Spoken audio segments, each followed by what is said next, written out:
प्यार झूठा सही दुनिया को दिखाने आजा, तू किसी और से मिलने के बहाने आजा, तू किसी और से मिलने के बहाने आजा। प्यार झूठा सही दुनिया को दिखाने आजा, प्यार झूठा सही दुनिया को दिखाने आजा, तो किसी और से मिलने के बहाने आजा, तो किसी और से मिलने के बहाने आजा।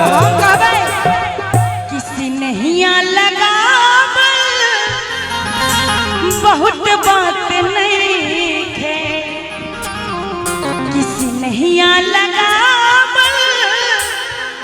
बहुत बात नहीं है, लगा के निभावल बहुत बात होला, नहीं लगावल बहुत बात नहीं है, लगा के निभावल बहुत बात होला।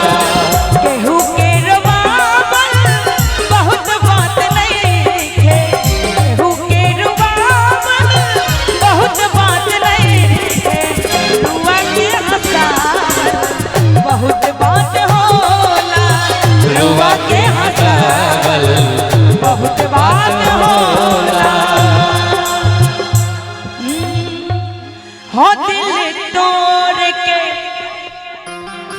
कि हो दिल तोड़ के हंसते हो मेरा वफा मेरी याद करोगे, हो दिल तोड़ के हंसते हो मेरा वफा मेरी याद करोगे, दिल तोड़ के हंसते हो मेरा वफा मेरी याद करोगे।